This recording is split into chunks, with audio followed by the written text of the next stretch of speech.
Donc, chers élèves de sixième, pour conclure le chapitre sur les multiplications, ce que j'ai fait en classe, c'est que j'ai fait reposer deux multiplications qui étaient présentées en ligne. 7 unités et 8 centièmes multipliées par 6 unités 3 dixièmes. Et 5 unités 46 centièmes multipliées par 8 unités 79 centièmes.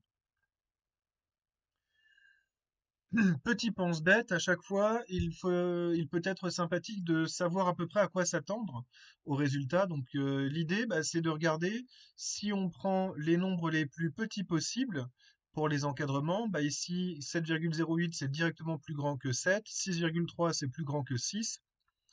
Donc, le résultat de cette multiplication va être plus grand que 42, puisque c'est 7 fois 6.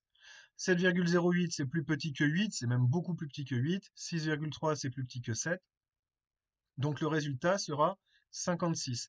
Cette multiplication-là est forcément comprise entre 42 et 56. Alors on va la poser. 7,08 fois 6,3. Je rappelle qu'on ne se préoccupe pas des virgules pour commencer. 3 fois 8, 24. Je pose 4 et je retiens 2. 3 fois 0, 0 plus 2, 2. 3 fois 7, 21. J'ai utilisé, donc je bats. Une fois que j'ai fait ceci, je barre au crayon de papier le chiffre que je viens d'épuiser et j'indique un zéro de décalage ici. 6 fois 8, 48. Je pose 8 et je retiens 4. 6 fois 0, 0 et 4, 4. Et 6 fois 7, 42. Le résultat final est donc 4. 8 plus 2, ça fait 10. Je pose 0 et je retiens 1. 4 plus 2, ça fait 6. 2 et 2, 4 et 4.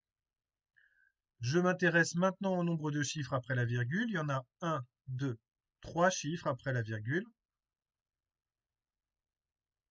Ça m'amène à 44,604, pardon, 44 unités et 604 millièmes. C'est bien compris entre 42 et 56. Donc le travail est à faire de la même manière sur l'autre multiplication. Évidemment, je ne vais pas repasser trop de temps dessus, je vais directement la faire. On va regarder. À charge à vous de la faire de votre côté et vous regardez si on obtient le même résultat. J'en profite quand même pour décrire à l'oral à chaque fois ce que je fais. Donc 9 fois 6, 54. Je pose 4, je retiens 5. 9 fois 4, 36 et 5, 41. Je pose 1 et je retiens 4. 9 fois 5, 45 et 4, 49. J'ai épuisé le 9, donc je fais mon petit décalage. 7 fois 6, 42. Je pose 2 et je retiens 4. 7 fois 4, 28 et 4, 32. Je pose 2 et je retiens 3. 7 fois 5, 35 et 3, 38. J'ai épuisé le 7. 2 décalages pour les chiffres. 8 fois 6, 48. Je pose 8 et je retiens 4. 8 fois 4, 32 et 4, 36. Je pose 6 et je retiens 3. 8 fois 5, 40 et 3, 43. 4 plus 0 plus 0, ça fait 4. 1 plus 2, ça fait 3. 9 plus 2 plus 8, ça fait 19. Je retiens 1. 6 plus 4, ça fait 10. Plus 1, 11. Plus 8, 19. Je pose 9 et je retiens 1. 3 plus 3 plus 1, ça fait 7. Et 4. On avait ici 1, 2, 3, 4 chiffres après la virgule. Donc, 4 chiffres après la virgule au résultat. Donc, le résultat est 47,9934 ou 47 unités et 9934 10 millièmes. Ce qui est bien compris entre 5 fois 8 égale 40 et 6 fois 9 égale 54. Donc le résultat est cohérent. Essayons, essayons de faire apparaître les axes de symétrie à la main. Ça va être un peu compliqué puisque la tablette n'est vraiment pas faite pour ça. En fait, c'est un peu compliqué. Donc l'idée est de faire apparaître la symétrie axiale. Voici le premier axe de symétrie qui est présent. Ici, il n'y a pas de symétrie axiale parce qu'on est face à ce qu'on appelle un demi-tour. On fait tourner la figure. Alors, bon, j'ai choisi dans ce sens-là. C'est un demi-tour. Et c'est pas une symétrie. Je rappelle que la symétrie, vous l'avez vu l'an dernier comme étant un pliage, en fait. Ici, ça n'est pas non plus une symétrie. Alors, un moyen de s'en rendre compte, ce sont les pieds. Les pieds ici sont orientés vers le haut, ici ils sont orientés vers le bas, donc il ne peut pas y avoir de superposition. Celle-ci, oui, c'est une symétrie axiale. Alors, voyons voir exactement ce qu'il en est. L'axe de symétrie, j'ai un peu de mal à le tracer correctement, je suis désolé, je reprends. Oh là là, c'est vraiment compliqué. L'axe de symétrie est là.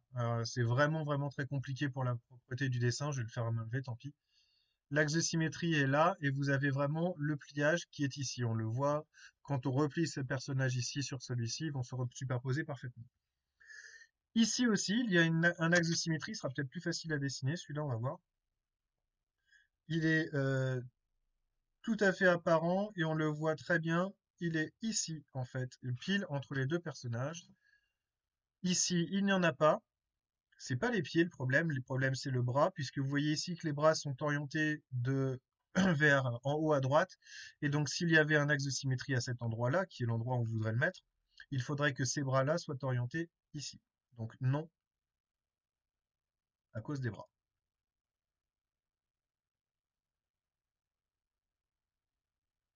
Là, oui, et là, oui.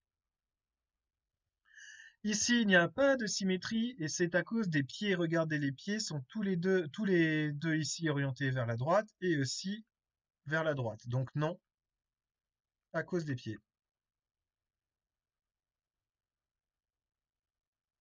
Par contre, la dernière, oui, il y a une symétrie axiale. Par contre, l'axe est assez compliqué à faire apparaître puisque c'est un axe qui est oblique et qui passe, alors, ici.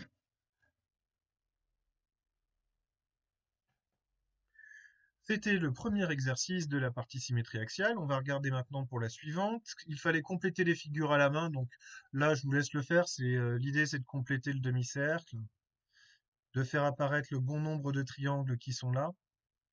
Je rappelle, hein, moi je suis sur tablette graphique, c'est vraiment très compliqué à faire proprement.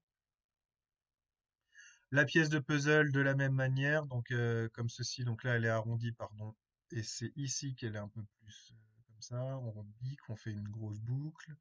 On rebique, on redescend, petite pointue, on remonte, voilà. La flèche qui est orientée ici, elle se retrouve orientée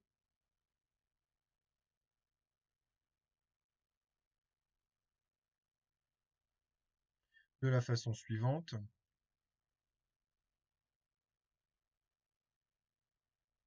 Et quant à l'étoile à 5 branches qui est là, on obtient la figure qui est ici, à peu près dans le prolongement à chaque fois,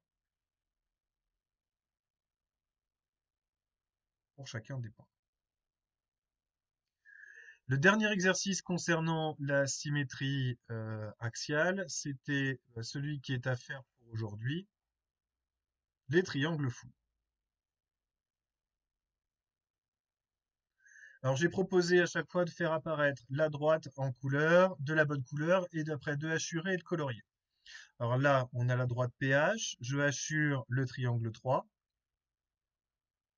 Si je le fais réapparaître de l'autre côté, ça m'amène à ce triangle-là. Je rappelle que c'est la droite PH qui est censée faire axe de symétrie ici. Deuxième question, en vert, le symétrique du triangle 10, qui est ici, par rapport à la droite KE qui est là. Si je replie le triangle vert par rapport à cette droite KE, il va se retrouver ici, en 5.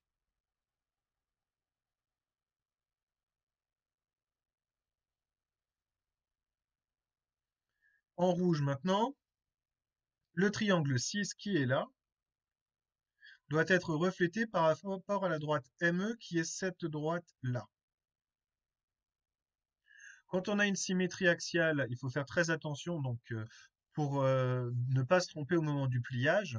Et là, on va replier le triangle 6 de l'autre côté et ça nous donne le triangle 7 qui est ici.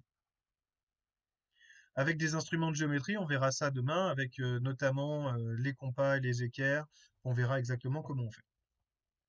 Et enfin, en gris, là voilà, le triangle 11 qui est ici, je le hachure, pardon, et je cherche son symétrique par rapport à la droite CK, qui est la droite qui est là. Ce triangle-là, si je le replie par rapport à CK, il va se retrouver, le point K bouge pas, il est sur le pli. Le point H se retrouve de l'autre côté en L, et le point qui est ici se retrouve ici. Donc le triangle image, c'est le triangle 18.